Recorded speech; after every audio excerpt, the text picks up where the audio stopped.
तो हेलो दोस्तों, कैसे हैं आप सभी। आई होप आप लोग बहुत ही बढ़िया होंगे। जी हाँ दोस्तों, आज हम बात करने वाले हैं एक ऐसे चैप्टर का जिसका नाम है प्रकाश का परावर्तन एवं अपरावर्तन। जी हाँ दोस्तों, तो सबसे पहले हम प्रकाश के परावर्तन के बारे में बात करेंगे, तब हम अपवर्तन के बारे में बात करेंगे। और जी हाँ दोस्तों, आज हम इतने इंटरेस्टिंग तरीके से इस प्रकाश के परावर्तन को पढ़ेंगे कि हमारे माइंड में यूज सेटअप हो जाएगा। जी हाँ दोस्तों, तो चलिए इसे किसी भी बिना देर की इस वीडियो को स्टार्ट करते हैं। जी हाँ दोस्तों, सबसे पहले हमारा चैप्टर का नाम है प्रकाश का परावर्तन। जी हाँ दोस्तों, पहले हम परावर्तन को समझते हैं। प्रकाश का परावर्तन, बोलो हाँ या ना। ये दोस्तों हमारा इंटरेस्टिंग प्यारा प्यारा सा चैप्टर प्रकाश का परावर्तन। हम इसके बाद अपवर्तन को पढ़ेंगे और तब हम क्या करेंगे, इस चैप्टर का एंडिंग कर देंगे। यहाँ दोस्तों, तो सबसे पहले हमें परावर्तन के बारे में पढ़ना है। अब देखिए यहाँ पे लिखा हुआ है प्रकाश। सबसे पहले ये जानना जरूरी है कि प्रकाश कहते किसे हैं। जी हाँ दोस्तों, प्रकाश यानी रोशनी। यहाँ दोस्तों मान लीजिए सपोज दैट आप एक रूम में बैठे हैं। जी हाँ दोस्तों, उस रूम में खिड़की नहीं है। क्या है, खिड़की भी नहीं है, ना कोई वो जो होते हैं होल ऊपर छत के बगल में, वो भी नहीं है, और लाइट भी बंद है। तो क्या हो जाओगे, आप अंधेरा में हो जाओगे। आपको कोई भी वस्तु दिखाई नहीं देगा। सोचो, अंधेरा हो जाएगा, काली काली घटा हो जाएगी, सब काले काले हो जाएंगे, कुछ पता ही नहीं चलेगा। लेकिन उसी रूम में एक बल्ब जला दो या खिड़की खोल दो तो क्या हमें सभी वस्तु क्या करती हैं, दिखाई देने लगती है। इससे हमें क्या पता चलता है, तो हम इससे हमें यह पता चलता है कि प्रकाश ही वह चीज है, प्रकाश ही वह कारक है जिससे हम वस्तुओं को क्या देख पाते हैं, वस्तुओं को देख पाते हैं। जी हाँ दोस्तों, यानी हम ये कुल मिला के यह कह सकते हैं कि प्रकाश के कारण ही हम किसी वस्तु को क्या कर सकते हैं, देख सकते हैं। जी हाँ दोस्तों, प्रकाश कहते किसे हैं, तो मैं आपको बता दूं, प्रकाश एक प्रकार की ऊर्जा भी है। जी हाँ दोस्तों, आपको यहाँ पे एक सवाल उठ रहा होगा कि ये ऊर्जा है कैसे।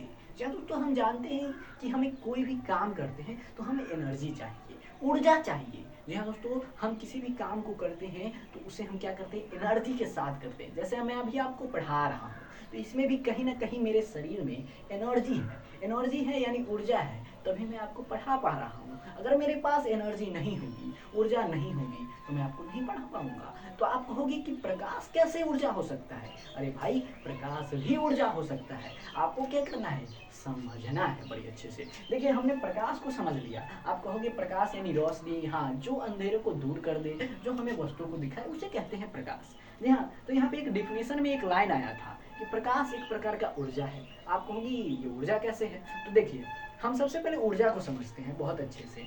कि हमने समझा कि कोई भी काम करते हैं तो हमें ऊर्जा की आवश्यकता होती है। जैसे मैं अभी आपको बताया, ऊर्जा की आवश्यकता होती है। ऊर्जा भी कई प्रकार की होती है। जैसे जैसे आप मान लीजिए दो महिलाएं हैं तो दोनों महिलाओं में क्या हो रहा था, वार्तालाप हो रहा है। ये उधर से वो बोल रही है, उधर से ये बोल रही है, तो वहां पर जो ऊर्जा का इस्तेमाल हो रहा है, उस ऊर्जा का नाम कहते हैं ध्वनि ऊर्जा। क्या कहते हैं, ध्वनि ऊर्जा, ठीक ना। अब देखिए, अब मान लीजिए हमने किसी को क्या मार दिया, थप्पड़ मारा। क्या मार दिया, थप्पड़ मारा, तो वो क्या हो जाएगा, मांसपेशीय ऊर्जा हो जाएगा। आप कहोगे कैसे, यानी उसमें हमारे मांस का यूज हुआ है, यानी हमारे हाथ का यूज हुआ है, तो क्या हो जाएगा, मांसपेशीय ऊर्जा हो जाएगा। अब देखिए, हमने यहाँ पे बटन जलाया और वहां पर पंखा जलने लगा, तो ये क्या हो जाएगा, विद्युत ऊर्जा। जी हाँ दोस्तों, विद्युत ऊर्जा, यानी ऊर्जा भी कई प्रकार की होती है कि नहीं। तो हम ये सारी बातों ऊर्जा वाले चैप्टर में पढ़ेंगे, ठीक ना। तो अभी हमें पढ़ना क्या है, अभी तो हमको ये समझना है कि प्रकाश एक प्रकार की ऊर्जा है। तो ये ऊर्जा है कैसे,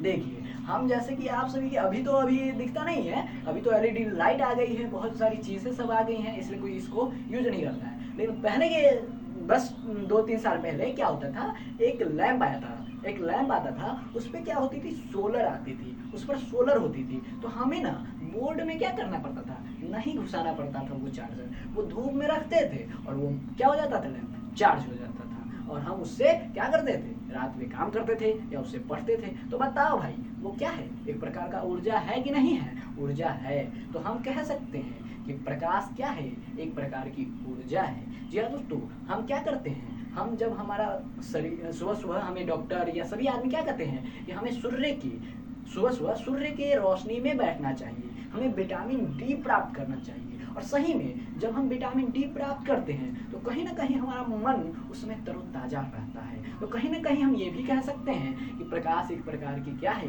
ऊर्जा है कि नहीं, ऊर्जा है। अब देखिए इस लाइन को भी हमने समझ लिया कि प्रकाश एक प्रकार की ऊर्जा है। देखिए अब आपसे कोई पूछे कि प्रकाश का डिफिनेशन क्या है, तो हम एक लाइन में कह सकते हैं कि प्रकाश एक प्रकार की ऊर्जा है जो हमारी आंखों को उत्तेजित करती है ताकि हमें वस्तुएं दिखाई दे। जी हाँ दोस्तों, प्रकाश का बड़ा सिंपल सा डिफिनेशन बनता है कि प्रकाश एक प्रकार की ऊर्जा है। हम यहाँ पे लिखते हैं प्रकाश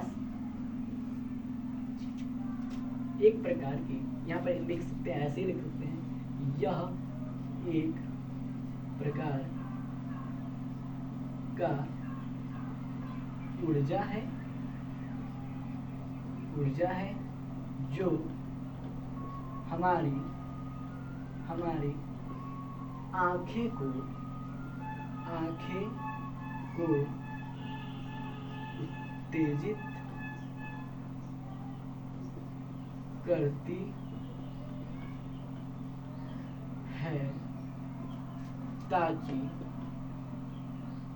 हमारी आंखें को उत्तेजित करती है ताकि हमें वस्तुएं दिखाई सके, दिखाई सके। यह दोस्तों बड़ा सिंपल सा डेफिनेशन बनता है कि प्रकाश क्या है। अगर आपसे पूछे तो आप कह सकते हैं यह एक प्रकार का ऊर्जा है जो हमारी आंखें को उत्तेजित करती है ताकि हमें वस्तुएं दिखाई दे सके। जी दोस्तों, हम प्रकाश से हम अब देखिए वस्तु कैसे दिखाई देती है। अगर मान लो कि यहाँ पर कोई लड़का है,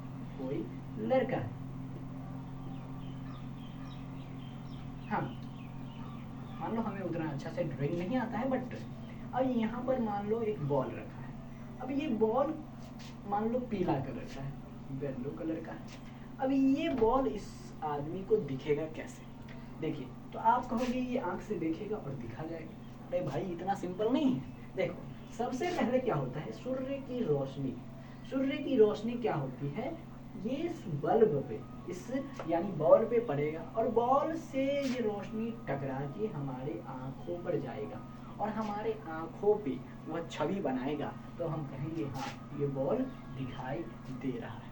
क्या कर रहा है? दिखाई दे रहा है। तो इस प्रकार हमें वस्तुएं क्या करती हैं? दिखाई देती हैं। अब हमने ये भी समझ लिया, ये भी क्या कर लिया? समझ लिया। अब देखिए प्रकाश के डिफिनेशनों के बारे में हम समझ लिया। अब देखिए प्रकाश के गुणों के बारे में हम समझ लेते हैं कि प्रकाश के बारे में मान लीजिए प्रकाश है क्या, तो वो भी हम समझ लेते हैं। प्रकाश के गुण एवं विशेषताएं, ये भी कह सकते हैं गुण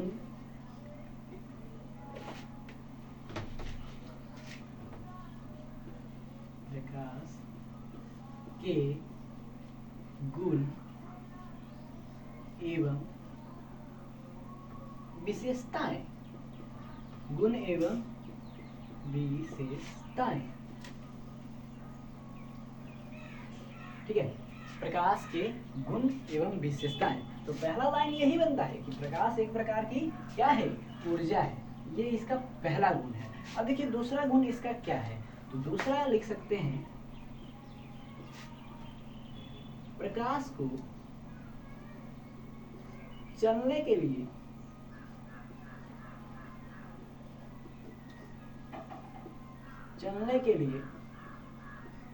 माध्यम की आवश्यकता नहीं होती। माध्यम की आवश्यकता नहीं होती। जैसे कि आप कहोगे क्या माध्यम कहने का मतलब क्या है?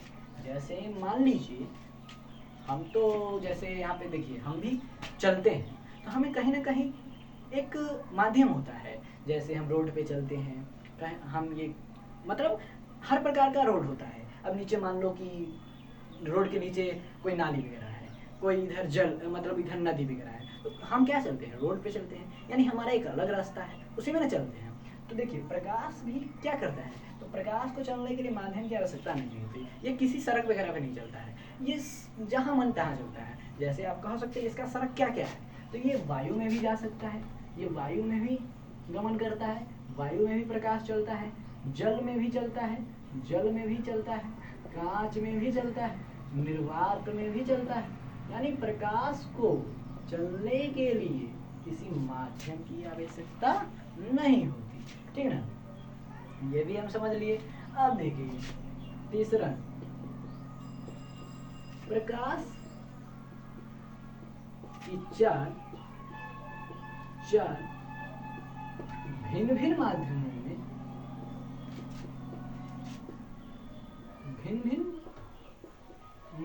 में भिन्न भिन्न होती है।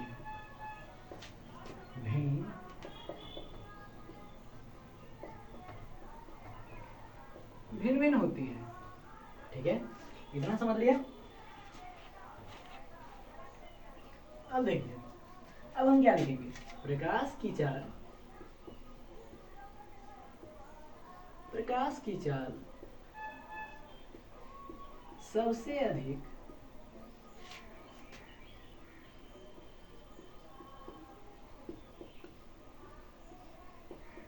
निर्वात में होता है। अब आप कहोगे कि भाई यहाँ पे निर्वात क्या है? तो देखिए, निर्वात जहाँ कोई वातावरण कुछ भी नहीं है, जहाँ हवा भी नहीं है, उसे कहते हैं निर्वात। मेरा दोस्तों, इसको इंग्लिश में कहते हैं वैक्यूम। क्या कहते हैं? वैक्यूम। तो प्रकाश को चलने के लिए क्या कहते हैं? किसी माध्यम की आवश्यकता नहीं होती। प्रकाश की चाल भिन्न भिन्न माध्यमों में भिन्न भिन्न होती है। एंड प्रकाश की चाल सबसे अधिक कहीं होती है तो निर्वात में होती है। वायु, जल, कांच सबसे ज्यादा कहाँ होती है? निर्वात में होती है। ठीक है, पांचवा क्या लिखेंगे? पांचवा लिखेंगे प्रकाश की चाल निर्वात में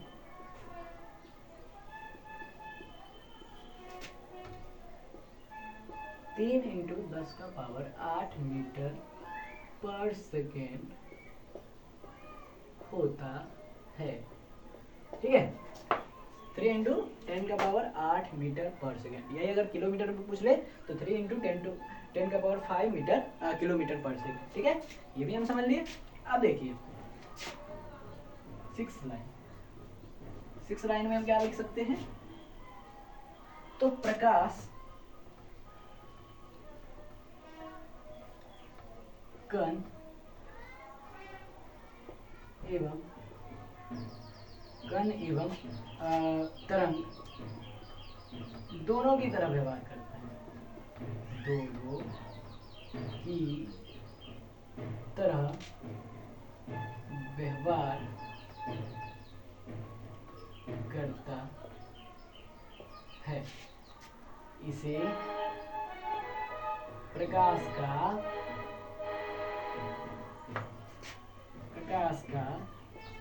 द्वैत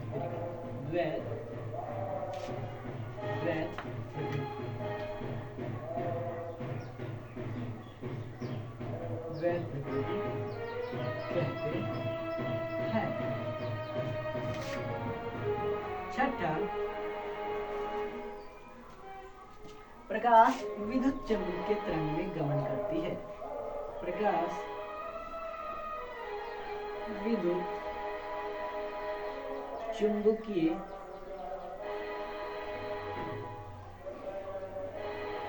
तरंग में गमन करती है।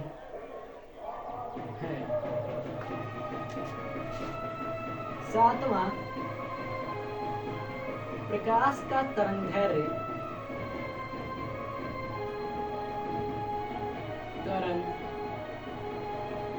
है 3900 एंगस्ट्रॉम से लेके 7800 एंगस्ट्रॉम तक होता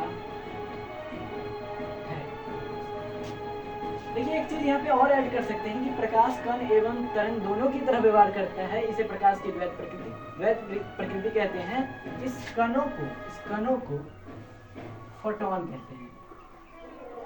इस कणों को फोटॉन कहते हैं। फोटॉन कहते हैं।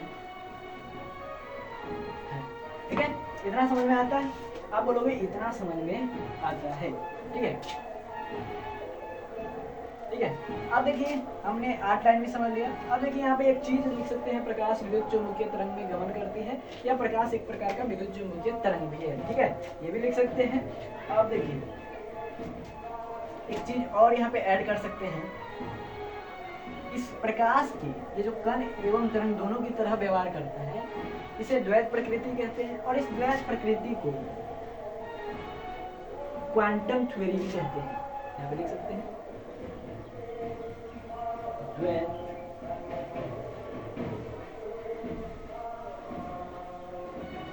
प्रकृति को क्वांटम थ्योरी भी कहते हैं। बोलो इतनी बात समझ में आती है? ठीक है, हमने 9 लाइन समझ लिया। अब देखिए 10वीं लाइन में हम समझते हैं। ठीक है, अब कहोगे भाई इतना क्यों लिखवा रहे हो, इतना क्यों लिखवा रहे हो? तो जब भी आप इससे क्या होगा, जब भी आपसे इससे क्वेश्चन आएगा भाई, आपसे इससे क्वेश्चन आएगा एग्जाम में, कि आपसे ऑब्जेक्टिव में पूछ सकता है कि प्रकाश की चाल निर्वात में कितनी होती है। आपसे एग्जाम में आ सकता है प्रकाश की चाल सबसे अधिक कहाँ होती है, निर्वात में। आपसे क्वेश्चन आ सकता है कि प्रकाश की कण जो है उस कण को क्या कहते हैं, फोटोन। आपके एग्जाम में ये आ सकता है कि प्रकाश के द्वैत प्रकृति को क्या कहते हैं, क्वांटम थ्योरी भी कहते हैं। इसलिए मैं बता रहा हूँ भाई, प्रकाश के गुण एवं विशेषता, इसलिए बता रहा हूँ। आपके एक भी क्वेश्चन नहीं छूटने चाहिए, एक भी क्वेश्चन नहीं छूटना चाहिए। ठीक है, अब देखिए हम 10वीं लाइन में क्या लिखेंगे, एक लाइन बड़े बेसिक सा है, प्रकाश हमेशा सीधी रेखा या सरल रेखा में गमन करती है, हमेशा सीधी या सरल रेखा में गमन करती है। ठीक है, ये भी लिख सकते हैं। 11वां लाइन क्या लिख सकते हैं कि प्रकाश को ही किरण कहते हैं।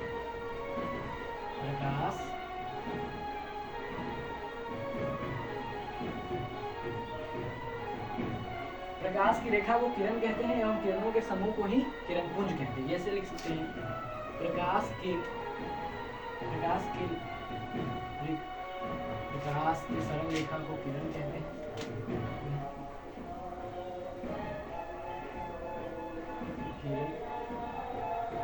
किरण कहते हैं, एवं किरणों के समूह को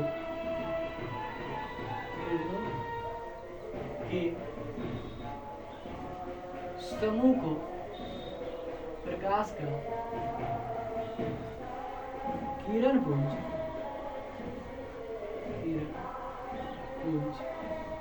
या प्रकाश पुंज कहते हैं। देखिए जैसे आप यहाँ पे समझे ना कि कोई प्रकाश एक लाइन में आ रही है, इसे हम क्या बोलेंगे, रे बोलेंगे, इसको इंग्लिश में रे बोलेंगे। ठीक है ना, यानी किरण बोलेंगे। लेकिन यही बहुत सारा आ रही है, बहुत सारा आ रही है, तो इसको हम क्या बोलेंगे, किरण पुंज बोलेंगे। क्या बोलेंगे, किरण पुंज बोलेंगे। ये आ गया समझ में? अब देखिए अब हम आगे चलते हैं। 12वां लाइन भी आप लिख सकते हैं, 12वां लाइन भी लिखिए। 12वां लाइन में लिख सकते हैं कि प्रकाश क्या, श्वेत प्रकाश 7 रंगों से मिलकर बनी हुई है। श्वेत प्रकाश 7 रंगों से मिलकर बनी है। ठीक है, देखिए श्वेत प्रकाश प्रिज्म से टकराने के बाद 7 रंगों में विभक्त हो जाती है। ठीक है, ये भी आप लिख सकते हैं। श्वेत प्रकाश प्रिज्म से टकराने के बाद 7 रंगों में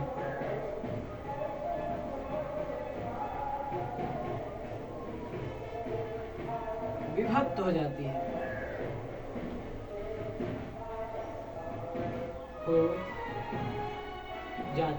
है, ठीक है। इसे प्रकाश का वन विक्षेपण भी कहते हैं। इसे प्रकाश का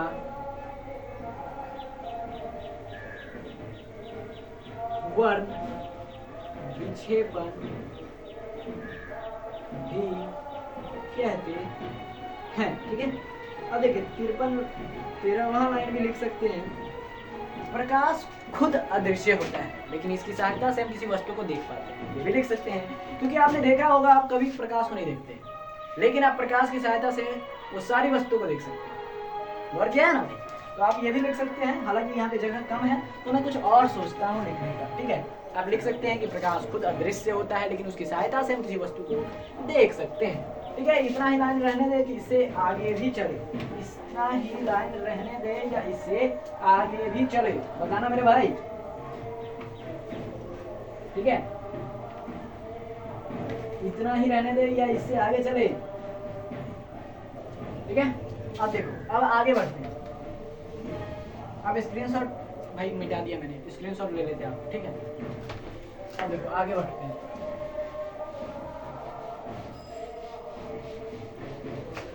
ठीक है, हमने प्रकाश के उन तमाम गुणों के बारे में जान लिया। ठीक है, एवं विशेषताएं के बारे में जान लिया। अब हम क्या करेंगे, अब हम आगे की ओर बढ़ेंगे। अब हम आगे की ओर बढ़ेंगे। हम पूरे बेसिक से इसको पढ़ने वाले मेरे भाई, पूरे बेसिक से। चैप्टर का नाम भी हमने मिटा दिया, प्रकाश का परावर्तन। जी हाँ दोस्तों, प्रकाश का परावर्तन, reflection of light, reflection of light. ठीक है ना, यही है हमारा चैप्टर। ठीक है, तो हमने लाइट के बारे में जान लिया, प्रकाश क्या चीज है। ठीक है, अब हम जानते हैं कि प्रकाश स्रोत, जी हाँ, प्रकाश रिसोर्स ऑफ लाइट, प्रकाश स्रोत। ठीक है, प्रकाश स्रोत। ठीक है, अब देखो प्रकाश स्रोत कैसे कहते हैं, किसे कहते हैं। तो प्रकाश स्रोत किसे कहते हैं कि प्रकाश स्रोत किसे कहते हैं, तो जिस वस्तु से प्रकाश उत्सर्जित होता है, निकलता है, तो उसे हम प्रकाश स्रोत कहते हैं मेरे भाई। जिस वस्तु से, सिंपल लाइन में लिखो ना भाई, जिस वस्तु से प्रकाश निकलता है,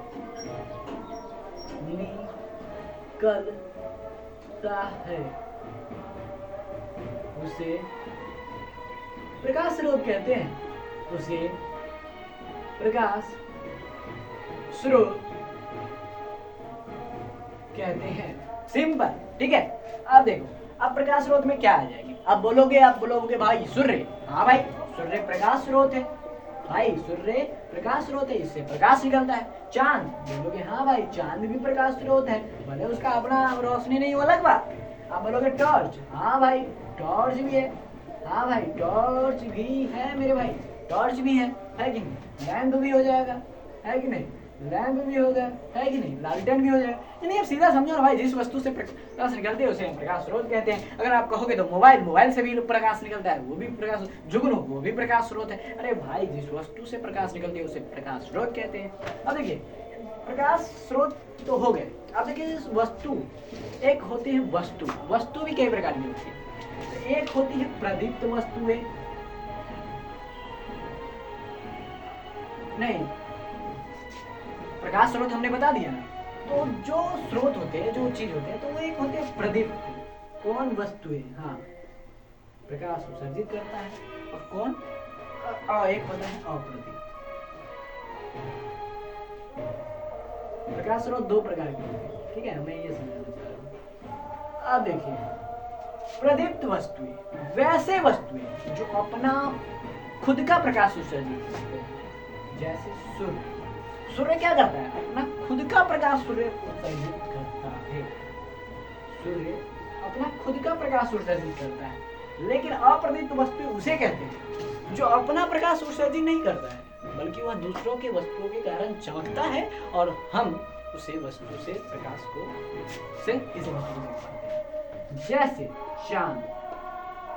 चांद का अपना रोशनी नहीं होता, वह जो है सूर्य की रोशनियों से परिवर्तन होके हमारे पृथ्वी पे पहुंचती है, तो हम कहते हैं कि भाई ये चांद की रोशनी है ना, नहीं। जैसे हमने कभी कभी देखा भी होगा कभी कभी टेबल भी चमकती रहती है तो हम कहते हैं भाई उस वस्तु से प्रकाश निकल रही है।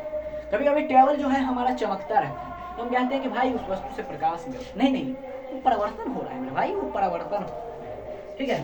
तो ये भी हो जाएगा चमकता हुआ टेबल, टेबल है कि नहीं, ये सब अप्रदीप्त वस्तु है। अब हमने इतना सब समझ लिया। अब देखो अब आगे की ओर बढ़ते हैं, अब आगे की ओर बढ़ते हैं। हमने एक चीज और पढ़ लिया, वर्ण विक्षेपण पढ़ लिया। अब हम एक चीज और पढ़ेंगे। वर्ण विक्षेपण हमने पढ़ा ना भाई कि श्वेत प्रकाश प्रिज्म से टकराने के बाद 7 रंगों में बढ़ जाती है तो उसे हम क्या कहते हैं, प्रकाश का वर्ण विक्षेपण कहते हैं। अब देखिए प्रकीर्णन, प्रकीर्णन, प्रकीर्णन, ये प्रकीर्णन, हाँ प्रकीर्णन रहने दो मेरे भाई, प्रकीर्णन। अब प्रकीर्णन क्या होती है, तो प्रकाश के माध्यम में, प्रकाश के माध्यम में जब कोई प्रकाश, जब प्रकाश की किरण, जब प्रकाश की किरण धूल से टकराकर, धूल कण से टकराकर, धूल कण से टकराकर चारों ओर, चारों ओर फैल जाती है, जाती है, तो इसे प्रकाश का क्या कहेंगे, प्रकीर्णन कहेंगे, प्रकीर्णन कहते हैं मेरे भाई। इसे हम क्या कहते हैं, प्रकाश का प्रकीर्णन। अब देखो अब हम समझेंगे कि भाई विवर्तन किसे कहते हैं। हमने ये भी समझ लिया कि प्रकीर्णन किसे कहते हैं, अब विवर्तन किसे कहते हैं। तो आप इतना समझना कि भाई विवर्तन उसे कहते हैं जब प्रकाश के माध्यम में कोई छोटा सा अवरोध आ जाता है, कोई छोटा सा अवरोध आ जाता है तो प्रकाश उसे थोड़ा सा मुड़ जाती है, थोड़ा सा मुड़ जाती है। मान लो कि प्रकाश ऐसे आ रहा है, बीच में ये छोटा सा अवरोध आ गया, छोटा सा, अब ये क्या करेगी, प्रकाश इधर चल जाएगी, है कि नहीं। तो प्रकाश के माध्यम में जब कोई छोटा सा अवरोध आ जाता है तो इसे हम प्रकाश का विवर्तन कहते हैं। हम ये लिख भी सकते हैं, जब प्रकाश के माध्यम में, माध्यम में कोई छोटा सा अवरोध आ जाता है तो इसे प्रकाश का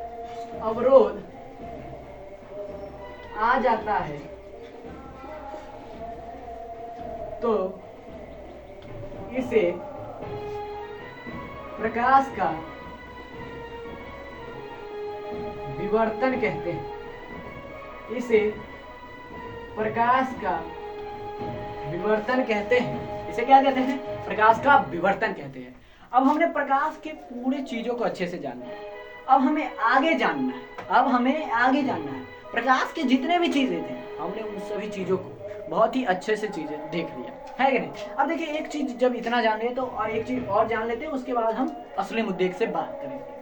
देखिए वस्तु, वस्तु 3 प्रकार की होती है। एक होते हैं पारदर्शी, पारदर्शी, एक होते हैं अपारदर्शी, अपारदर्शी बोलो है, एक होते हैं अपारदर्शी और एक होते हैं पारभासी, एक होते हैं पारभासी। तो पारदर्शी वस्तु किसे कहते हैं, तो जिससे वस्तु, जिससे प्रकाश बिल्कुल आर पार कर जाता है, यहाँ पे लिखेंगे, जिससे प्रकाश, प्रकाश, जिससे प्रकाश आर पार कर जाता हो। अब यहीं पे अपारदर्शी, जिससे प्रकाश आर पार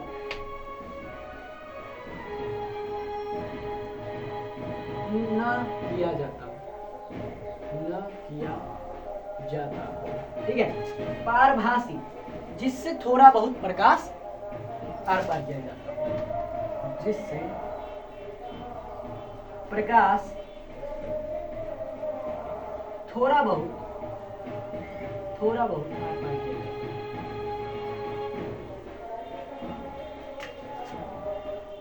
आर पार किया जाता, किया जाता हो। ठीक है, अब जैसे आप उदाहरण भी देख सकते हैं, पारदर्शी। आप जैसे आप कोई मॉल में जाते हैं, या मॉल से जाने से पहले ही आप रोड पे ही रहते हैं, तो आप कहते हैं अरे मम्मा मुझे वो शॉर्ट लेना है।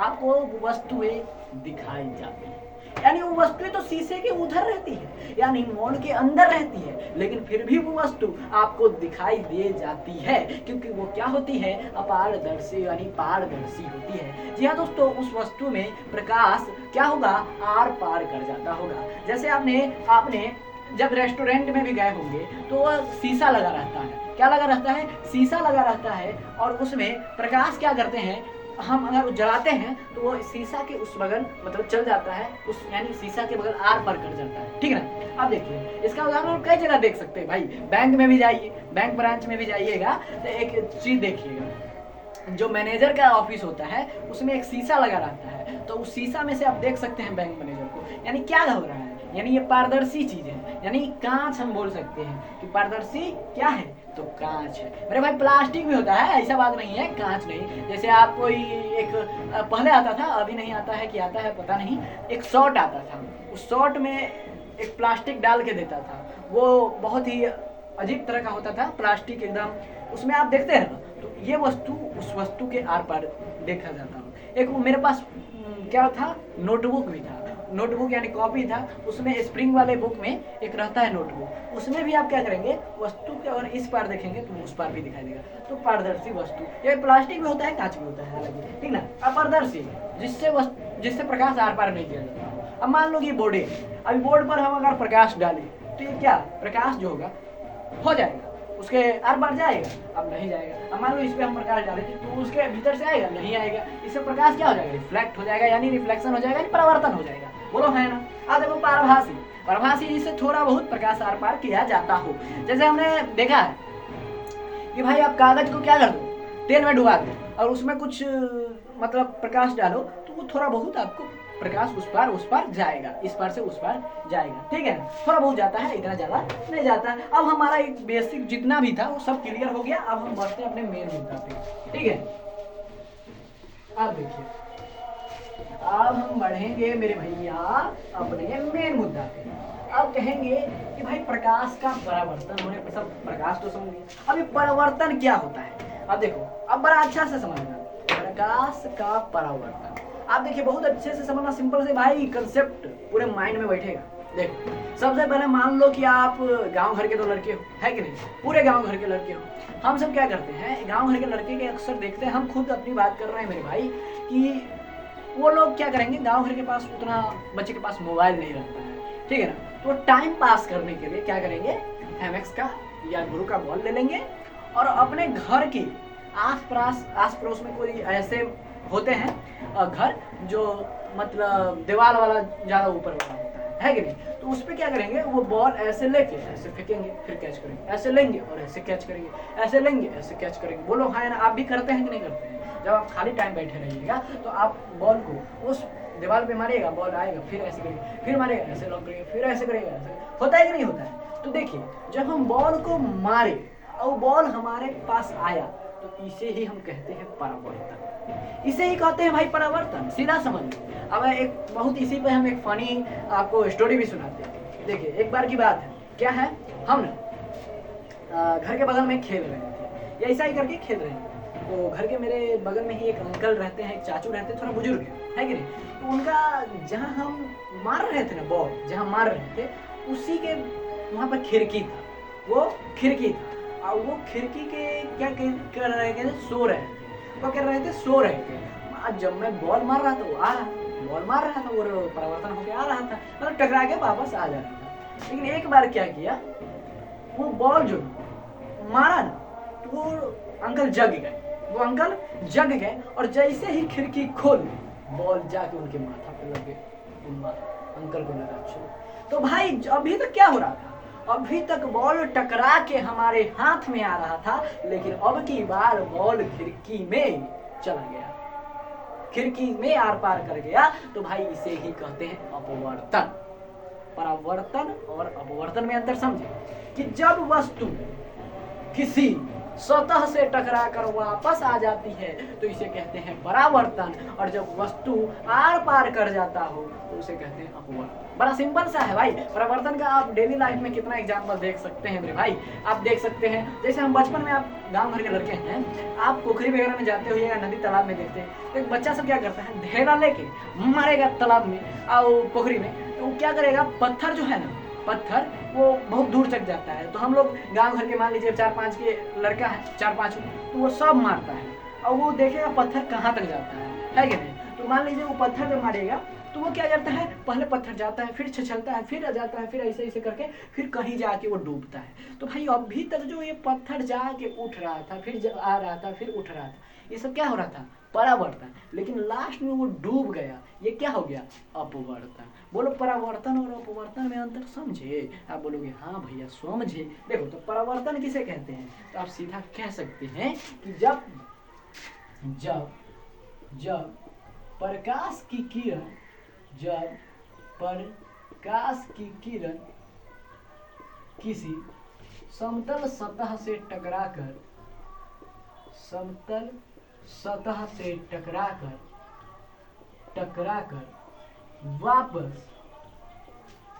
उसी माध्यम में लौट जाती है, उसी माध्यम में लौट जाती है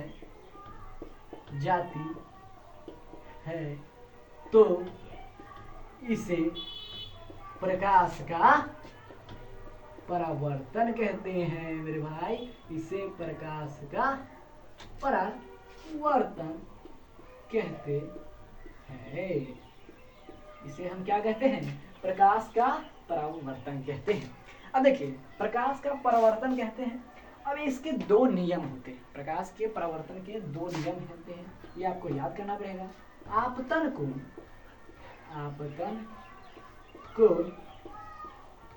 परावर्तन कोण के बराबर होता है। आपतन कोण, देखिए अभी ये आपको ये भी समझ में आ जाएगा, ये आपतन कोण क्या होता है, परावर्तन कोण क्या होता है। अभी आप ये लिख लीजिए, अभी मैं आपको समझा ही रहा हूँ डायग्राम यानी फिगर बना के, ठीक है। परावर्तन कोण के बराबर होता है, ठीक है। इससे पहले एक लाइन है, इससे पहले मैं आपको डायग्राम ही समझा देता हूँ, ठीक है, डायग्राम ही समझा देता हूँ। मान लो कि सबसे पहले ये क्या है, ये सीधा तो नहीं बना, चलो मैं सीधा बना देता हूँ, ठीक है, समझना।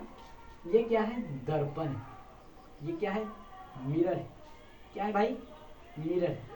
अब देखो अब क्या है, प्रकाश की किरण क्या कर रही है, आ रही है, क्या कर रही है, मान लो नहीं कि ये उस अंकल का क्या है, खिड़की है, बॉल यहाँ पर आ रही है और इस खिड़की से टकरा रही है, ठीक है, टकरा के वापस चली गई, इससे टकरा के कहाँ चली गई, वापस चली गई, है कि नहीं।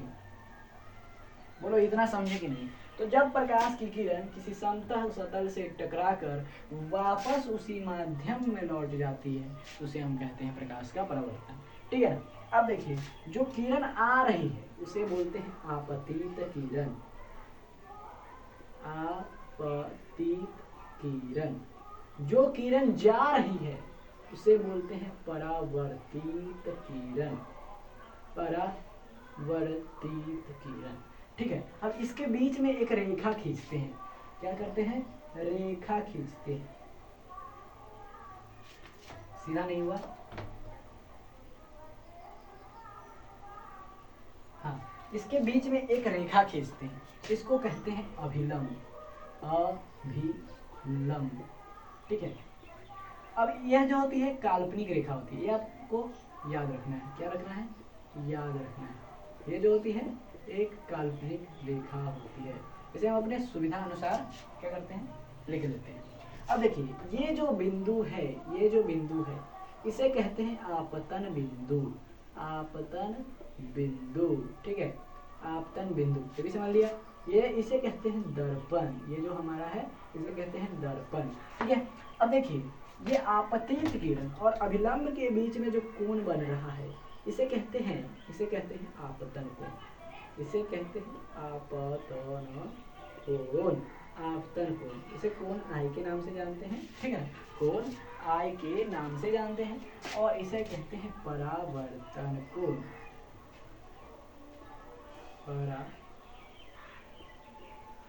कोण, इसे हम कहते हैं कोण आई। ठीक है, इतना बात समझ में आया किया नहीं आया? ठीक है, इतना बात समझ में। कभी कभी आपसे पूछ देता है कि प्रकाश की किरण, प्रकाश के परावर्तन के नियम को लिख, प्रकाश का परावर्तन क्या है तथा इसको चित्र सहित समझा, चित्र द्वारा समझाए, ठीक है ना। तो आप क्या करेंगे, इतना अच्छे से इसके 2 नियम लिख देंगे और आप इसका फिगर द्वारा समझा भी देंगे। ठीक इसी प्रकार से फिगर बनाना है आपको, ठीक है, एग्जाम में।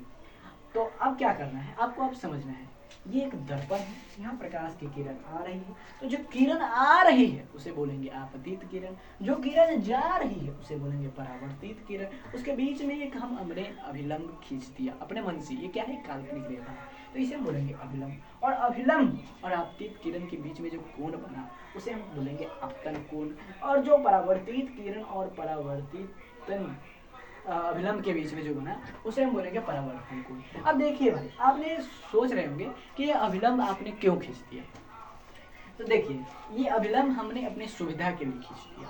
अब जैसे अगर मैं आपसे पूछूं कि अरे भाई ये जो है ना, इसके बीच में कितने का कोण है, इसके बीच में कितने, मतलब आपतित किरण और परावर्तित किरण के बीच में कितने डिग्री का कोण है, तो थोड़ा क्या होगा उसमें, मान लीजिए यहाँ पे कोई वस्तु है तो ये कितने डिग्री के कोण पे है, ये कितने डिग्री के कोण पे, तो ये बताना थोड़ा डिफिकल्ट हो जाएगा, ठीक है ना। इसके लिए हम इसकी सुविधा के लिए हमने अभिलंब खींच दिया, जो थोड़ा क्या हो गया, आसान हो गया, क्या हो गया, आसान हो गया। जैसे फॉर एग्जाम्पल मान लो, अरे भाई मान लो, अब देखो आपने ये भी समझ लिया ना, अब ये समझ लिया तो अब नियम लिखवा देते हैं। पहला नियम लिखवा दिए कि आपतन कोण परावर्तन कोण के बराबर होता है, यानी कोण आई इक्वल टू कोण आर।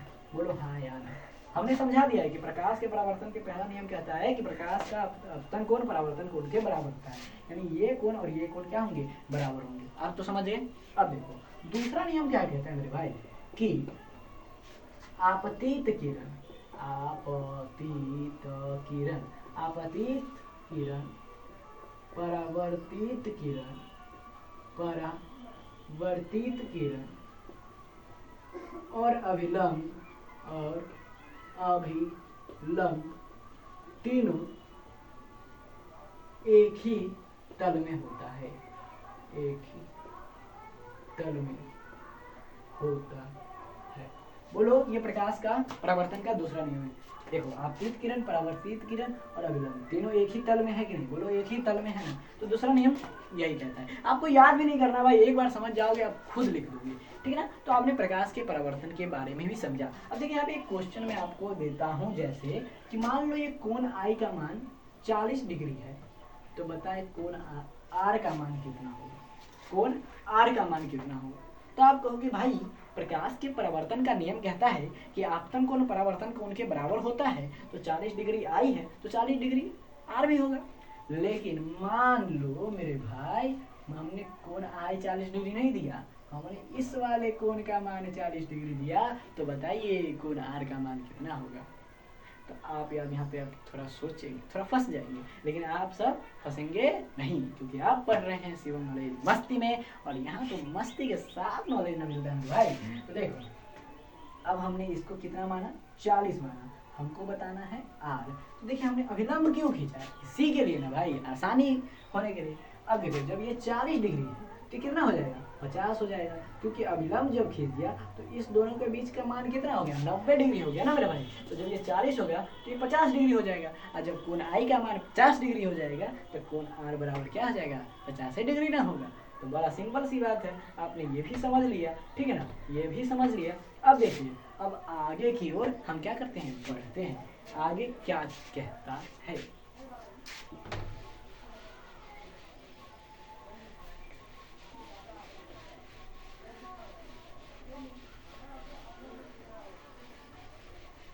चलिए आपको एक चीज और समझाते हैं, ठीक है ना, वो भी हमको बेसिक था, वो भी हमको आपको शुरू में ही पढ़ा देना चाहिए, बट हम यहाँ पे थोड़ा सा भूल गए। एक होता है अपसारी किरण पुंज, ये आपको जानना जरूरी है, अपसारी किरण पुंज,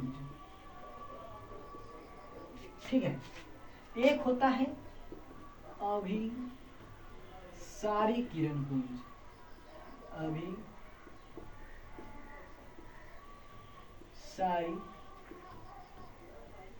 किरण पुंज, और एक होता है समांतर किरण पुंज, समांतर किरण पुंज। ठीक है, आपसे एग्जाम में भी कभी कभी पूछ सकता है कि क्या होता है अपसारी किरण पुंज और क्या होता है अभिसारी किरण पुंज और क्या होता है समांतर किरण पुंज। तो मेरे भाई सबसे पहले समझना कि अपसारी किरण पुंज वैसे किरण पुंज को कहते हैं जिसमें प्रकाश की किरण एक बिंदु से निकलकर चारों ओर फैल जाती है। ठीक है ना, चारों ओर फैल जाती है, एक बिंदु से निकलकर चारों ओर फैल जाती है, तो इसे हम कहते हैं प्रकाश का अपसारी किरण पुंज। ठीक है ना, चारों ओर क्या करेगी, फैल जाएगी, तो इसे हम कहेंगे अपसारी किरण पुंज। जिसमें प्रकाश की किरण एक बिंदु से निकलकर चारों ओर फैल जाती हो उसे हम प्रकाश का किरण पुंज कहेंगे। अभिसारी किरण पुंज वैसा किरण पुंज जिसमें प्रकाश की किरण एक बिंदु पर आकर इकट्ठा होती है या एक बिंदु पर आकर मिलती है, तो उसे हम क्या कहेंगे, अभिसारी किरण पुंज। ठीक है, अब समांतर किरण पुंज किसे कहते हैं, तो वैसा किरण पुंज जिसमें प्रकाश की किरण एक दूसरे के समांतर हो। क्या हो, एक दूसरे के समांतर हो, वैसा किरण पुंज जिसमें प्रकाश की किरण एक दूसरे के समांतर हो, एक दूसरे के क्या है, समांतर है। ठीक है ना, तो आप ये भी समझिए, बेसिक बातें थी। ठीक है ना, अब देखिए आगे बढ़ते हैं। हमने प्रकाश का परावर्तन भी पढ़ लिया है। अब देखिए, अब आपको समझना है दर्पण। क्या समझना है, दर्पण किसे कहते हैं। देखिए दर्पण किसे कहते हैं। देखिए एक चीज आप फिजिक्स में पढ़ रहे हैं, तो फिजिक्स में दर्पण ना कभी भी इस साइड बनता है, लेफ्ट हैंड साइड बनता है। हाँ, लेफ्ट हैंड साइड। ठीक है ना, क्या बनता है, दर्पण लेफ्ट हैंड साइड बनता है। ये जो होता है AgBr से बनता है, AgBr। देखिए ये क्या, दर्पण के पीछे जो हम पॉलिश करते हैं वो क्या करते हैं, वो तो पहले कांच रहेगा, अगर हम उसको नहीं आती करेंगे तो वो क्या करेगा, वो मतलब वस्तु आर पार दिखने लगेगा, तो उसके हम क्या करते हैं, शीशा को पॉलिश करते हैं। तो जब शीशा को पॉलिश करने के लिए हम AgBr का उपयोग करते हैं, अर्जेंटियम ब्रोमाइड। ठीक है, अब ये भी हमने समझ लिया। ठीक है ना, अब देखिए, तो ये था बेसिक बात है। वैसे आप दर्पण किसे कहते हैं, तो दर्पण उसे कहते हैं, दर्पण एक चमकदार सतह होता है, दर्पण एक चिकनी और चमकदार सतह होता है जिससे प्रकाश का अधिकांश भाग क्या हो जाता है, परावर्तित हो जाता है। इसे हम लिख सकते हैं, दर्पण एक चिकनी और चमकदार सतह होता है, चमकदार सतह होता है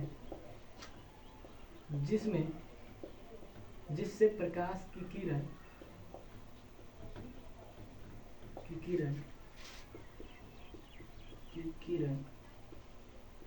टकराकर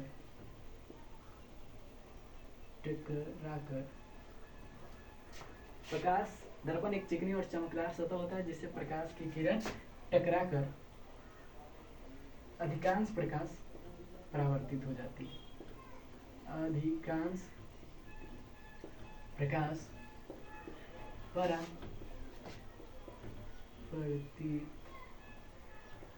हो जाती है। बोलो हाँ या ना, हाँ या ना, इतना समझ में आ रहा है या नहीं, इतना हाँ या भाई, बहुत गर्मी है। तो दर्पण किसे कहते हैं, तो दर्पण एक चिकनी और चमकदार सतह होता है जिसमें प्रकाश की किरण टकराकर अधिकांश भाग को परावर्तित कर देती है, अधिकांश भाग परिवर्तन कर देता है। ठीक है ना, वो भी सही है, परावर्तित कर देती है। अब देखिए, पहला जो होता है दर्पण कई प्रकार के होते हैं, 3 प्रकार के होते हैं। एक होता है समतल, एक होता है उत्तल और एक होता है हमारा अवतल मेरे भाई, अवतल अवतल।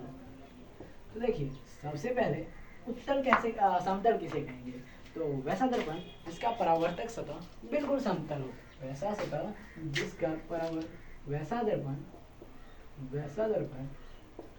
जिसका परावर्तक सतह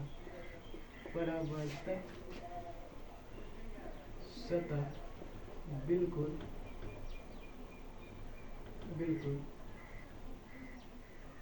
समतल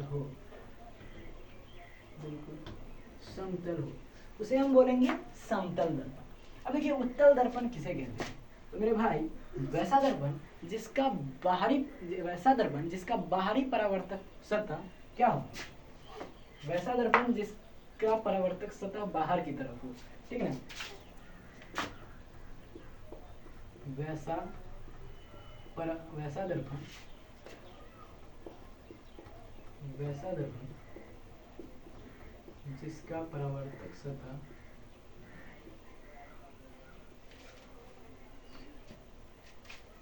दर्पण जिसका परावर्तक सतह बाहर की तरफ उभरा हुआ हो,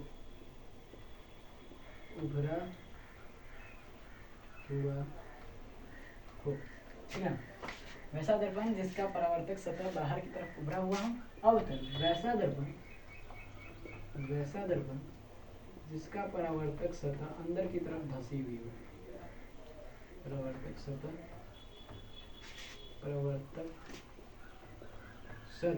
अंदर की तरफ धसी हुई हो,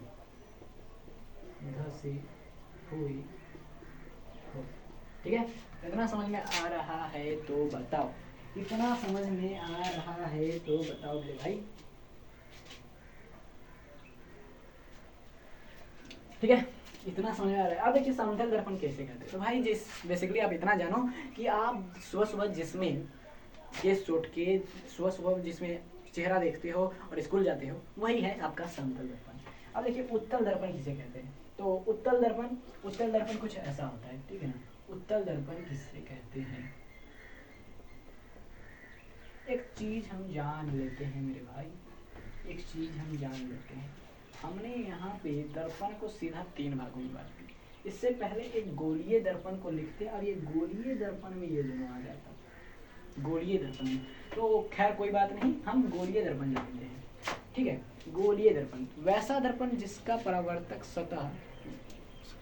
सतह वक्र हो, वैसा दर्पण जिसका परावर्तक पृष्ठ क्या हो, वक्राकार हो, ठीक है ना, वक्र हो, उसे हम क्या बोलेंगे, गोलीय दर्पण बोलेंगे, ठीक है। जैसे मान लो ये गोला है, क्या है, गोला है, और जब हम इसको बीच से क्या कर दें, मिटा दें, तो यही बन जाता है दर्पण।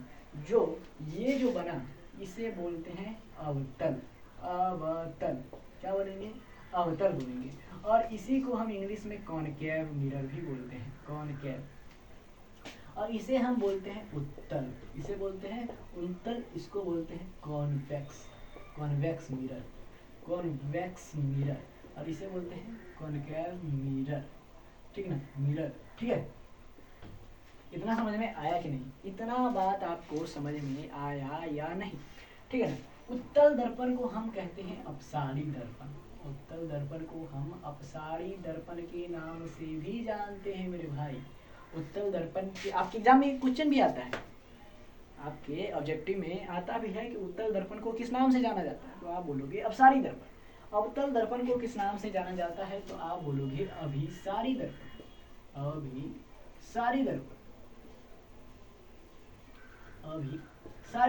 बोलो हाँ या ना, ठीक है। इतना समझ में आया या नहीं। तो उत्तल दर्पण कुछ ऐसा होता है और अवतल दर्पण कुछ ऐसा होता है, ठीक है। यहाँ पे इसका ये कर दो, पॉलिश कर दो, और इसका अंदर की तरफ से पॉलिश कर दो, ठीक है ना। तो पहले हम जानेंगे अवतल दर्पण में और फिर जानेंगे उसके बाद उत्तल में, ठीक है। तो पहले हम जानते हैं अवतल के बारे में, ठीक है। पहले जानते हैं हम अवतल के बारे में।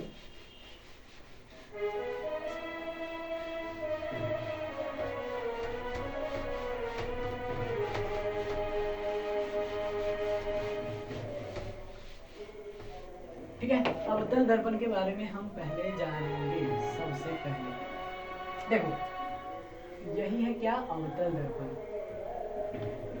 क्या है मेरे भाई, अवतल दर्पण। दर्पण का नाम दे दो, कुछ भी दे दो, नहीं छोड़ो, ऐसे रहने दो। ठीक है, ऐसे रहने दो। देखो सबसे पहले ये क्या है, एक दर्पण है। क्या है, दर्पण है। यहाँ पे दर्पण का नाम ही दे दो, ठीक है। अब यहाँ पर क्या कर दो, एक रेखा खींच दो। क्या कर दो, रेखा खींच दो, और इसे कहते हैं P, इसे कहते हैं F, और इसे कहते हैं C। ठीक है, और भी कुछ, चलो हाँ, इतनी सी ही बात है, इतनी सी ही बात है। देखो सबसे पहले ये यहाँ जो mm है, mm डैश है, इसे हम क्या बोलेंगे, इसे हम बोलेंगे दर्पण का द्वारक। दर्पण का द्वारक क्या बोलेंगे, दर्पण का द्वारक बोलेंगे। इसे हम बोलेंगे दर्पण का द्वारक व्यास। बोलो हाँ यार, mm डैश, ठीक है ना, इसी को बोलते हैं दर्पण का द्वारक। इतना बात समझ में आता है तो बोलो हाँ या ना। अब देखो यहाँ पे जो P बिंदु है, इसको हम लोग ध्रुव भी कहते हैं, ध्रुव भी कहते हैं। तो दर्पण के मध्य बिंदु को हम ध्रुव कहते हैं।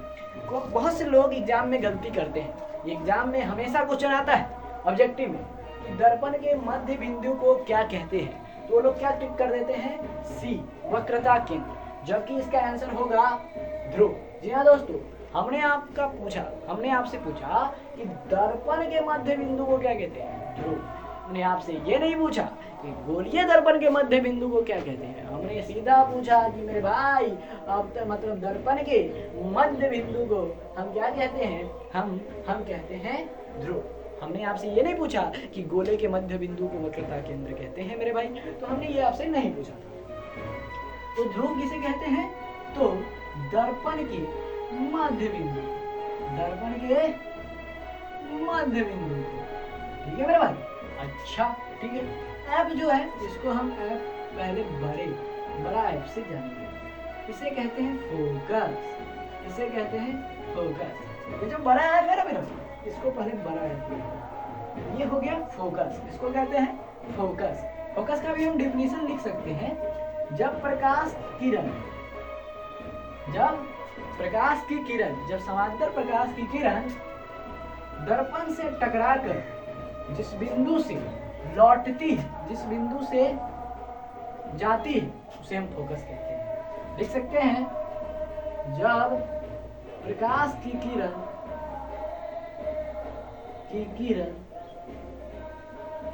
जिस प्रकाश की किरण दर्पण से टकराकर जिस बिंदु से होकर गुजरती है, जिस बिंदु से होकर गुजरती है, उसे दर्पण का मुख्य फोकस कहते हैं। मुख्य फोकस कहते हैं। ठीक है, इतना समझ में आता है या नहीं? ठीक है, ये भी समझ में आया। अब देखिए सी को हम कहते हैं वक्रता केंद्र।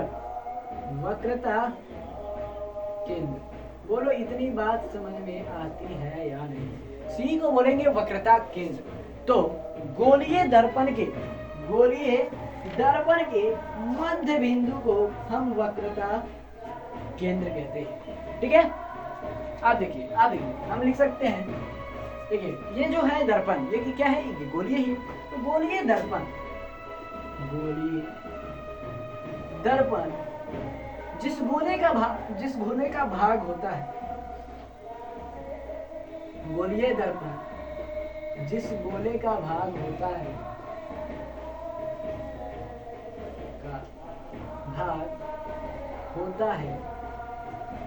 उस गोले के मध्य बिंदु को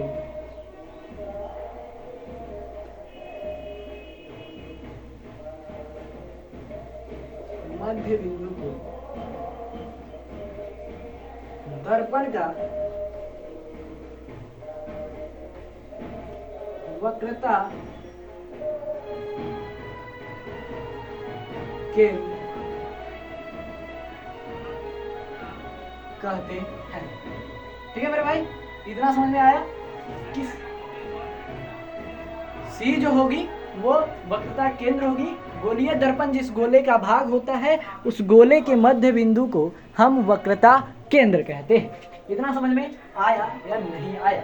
अब देखिए, अब यहाँ पे एक चीज अब और भी हम समझते हैं। यहाँ पे जो आप देख सकते हैं, ये जो मुख्य अक्ष के, देखिए हमारे जो प्रकाश की किरण आ रही है उस प्रकाश की किरण के जो समांतर जो ये रेखा खींची गई है, जो सीपी के होकर गुजरती है, उसे हम कहते हैं मुख्य अक्ष। क्या बोलते हैं? मुख्य अक्ष। जब प्रकाश की किरण सीपी से होकर गुजरती है तो उसे हम क्या बोलेंगे? दर्पण का मुख्य अक्ष बोलेंगे। ठीक है, सीपी से होकर गुजरती है तो उसे हम दर्पण का मुख्य अक्ष भी बोलेंगे।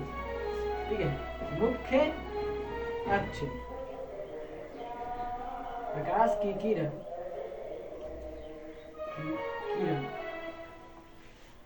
सी और पी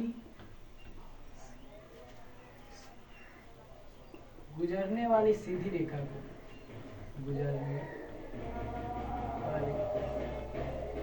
सीधी रेखा को क्या बोलेंगे? सीधी रेखा को मुख्य अक्ष बोलेंगे। मुख्य अक्ष कहते। बोलो इतना बात समझ में आया या नहीं आया मेरे भाई? ठीक है, अब ये भी हो गया। अब देखिए सीपी, सीपी किसे कहते हैं? तो सीपी यहाँ पे मान लीजिए सीपी, सीपी किसे कहते हैं? वक्रता केंद्र और ध्रुव के बीच की दूरी को हम वक्रता त्रिज्या कहते हैं। तो वक्रता त्रिज्या हम किसे कहते हैं? सीपी को हम आर भी कहते हैं, इसको हम आर भी कहते हैं। तो हम यहाँ पे सीधा लिख सकते हैं कि गोलीय दर्पण जिस गोले का भाग होता है उस गोले की त्रिज्या को दर्पण का वक्रता त्रिज्या कहते हैं। ठीक है, ये मैं अभी लिखवाऊंगा नहीं आपको, सिर्फ मैं बोल देता हूँ, आप लिख लेना, समझ लेना। यहाँ पर जो ये सीपी है, ये सीपी, ये सी और पी के बीच की दूरी को वक्रता त्रिज्या कहते हैं। तो हम सी और पी के बीच की दूरी को वक्रता त्रिज्या कहते हैं। तो वक्रता त्रिज्या का अगर डिफिनीशन बोला जाए तो आप कैसे बोलोगे? तो आप कहोगे कि गोलीय दर्पण जिस गोले का भाग होता है उस गोले की त्रिज्या को दर्पण का वक्रता त्रिज्या कहते हैं। इतना बात समझ में आएगा? अब देखिए पीएफ किसे कहते हैं? तो पीएफ किसे कहते हैं? तो पीएफ के बीच की दूरी को हम फोकस दूरी कहते हैं। पीएफ के बीच की दूरी को हम फोकस दूरी कहते हैं और यह सीपी का आधा होता है, यानी वक्रता त्रिज्या का आधा होता है। इतना बात आपको समझ में आया कि यह फोकस दूरी, यह पीएफ के बीच की जो दूरी होगी यह फोकस दूरी होगी मेरे भाई।